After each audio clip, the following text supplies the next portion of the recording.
everyone, welcome back to my channel. Before we hop into this video, I just want to give you all a quick update on my housing situation in España.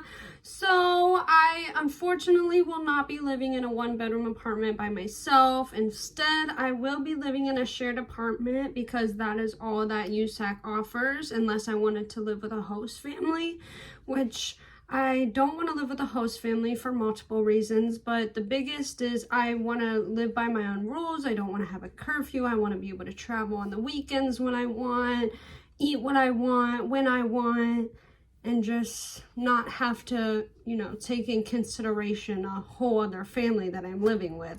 So that's why I didn't choose the host option, but also it is thousands of dollars cheaper to live in a shared apartment. It is nice because I will be living in the center of the city. So any needs, shopping needs, any places I want to go, like the gym, or maybe just walk around, go get a coffee, go around and meet the locals. It'll be nice because I'll be right there in the center of the city. So anytime I want to go out, I'm free to do that, and it is all walkable, and it is about a 25-minute train ride from the university. Even though I was a little disappointed that I'm not getting a one-bedroom apartment to myself, I am trying to look optimistically, and I think this will end up being a good situation, because if I want to go out or if I want to go do something fun, I'll always have someone there with me to possibly do something with me.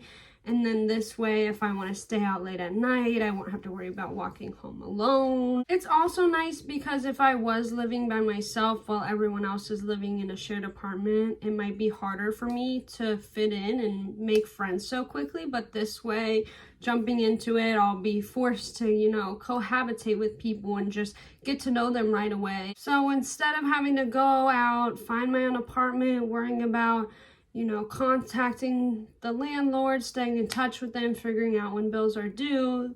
Instead, it'll all be in the hands of USAC, and they'll inform me about everything I need to do, when things are due, and, how payments will look like when I get there in my housing situation, and it's all laid out for me, so it'll be a lot more simple. But yeah, that's the update. If you guys have any more questions about this housing situation, just leave a comment below and I will respond to you as fast as I can. Thanks for listening, and let's get into the video. Hey everyone, welcome back to my channel. Today I am here with Kinsey, and we are in Yellow Springs, Ohio. Also, look at this dope-ass Corvette. Anyways, let's go on a little tour. First of all, I do want to mention that there is free parking all throughout Yellow Springs, which is amazing because you don't have to worry about adding time to the meter. But the first place we went to was the Import House. There was so many things to see, including jewelry, anything that smells good, posters, all types of clothing, and in the back they even had a smoke shop. In the smoke shop they had so many unique glass pieces. We even saw some with little turtles on them and even a rhino in the back. The next place we went to was called Village Artisans. There were so many vendors inside selling some wonderful pieces. And here is just an example of some of the amazing works of art that we saw.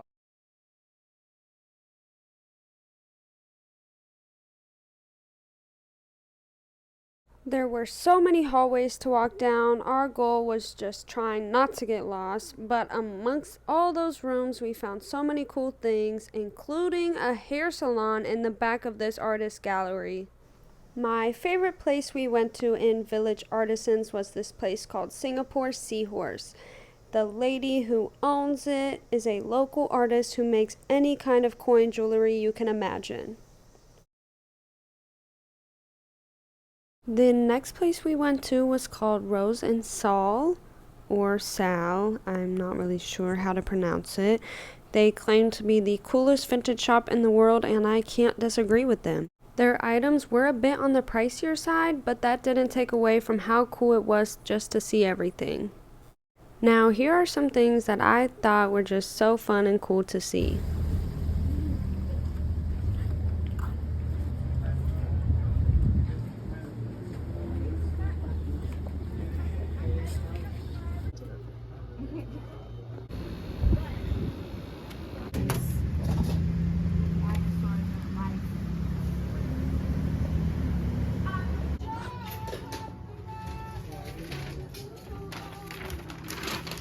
I really liked how a lot of the store owners were so nice and struck up conversation with us right away.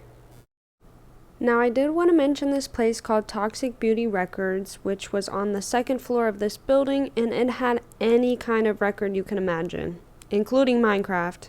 We then came across this place called Asanda Imports, which was right next to a bookstore called Epic, and they had so many fascinating books. In Asanda Imports, there were so many beautiful things to see. I bought a hair clip and a magnet, and here were just some little minis that I had to take a video of. We then took a lunch break, and might I say, go to Current Cuisine if you are looking for a great deli sandwich. My favorite part of the trip was probably the extra serotonin I picked up from all the local store cats. An almost mandatory to-do item when you go and visit Yellow Springs is to go hiking. Now cue peaceful nature sounds.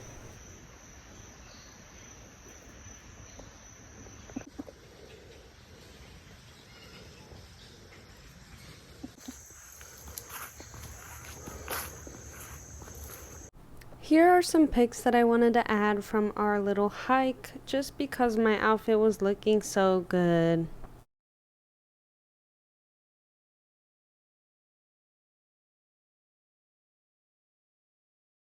On our way out, we stopped at O&E's Corner Cone for a delicious root beer float. Well, that concludes our tour. Thank you so much for watching. Please like and subscribe, and I'll see you in the next video.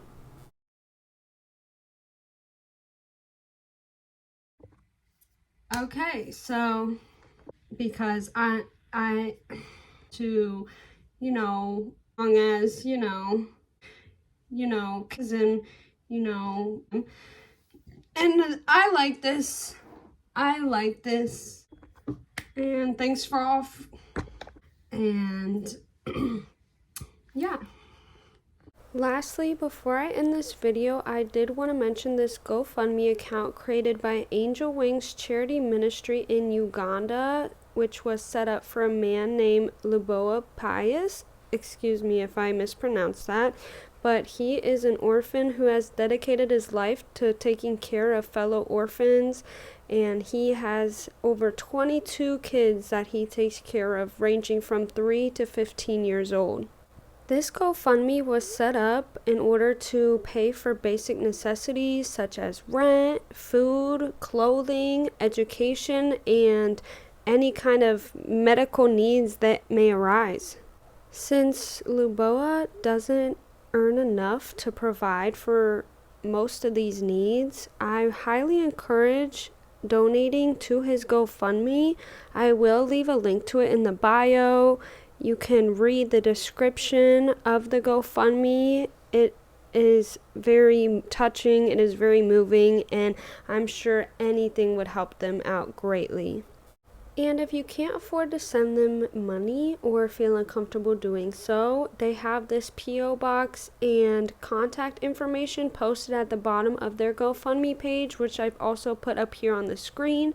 So if you can send them clothes or any basic necessities that these kids might need, I'm sure that would also be wonderful for them. Again, I will leave a link to the GoFundMe page in the description below, as well as a link to his Instagram if you wanted to go check that out, if you have any questions, if you just wanted to see what his life is like in Uganda with these children, and maybe it'll help you encourage other people to donate as well.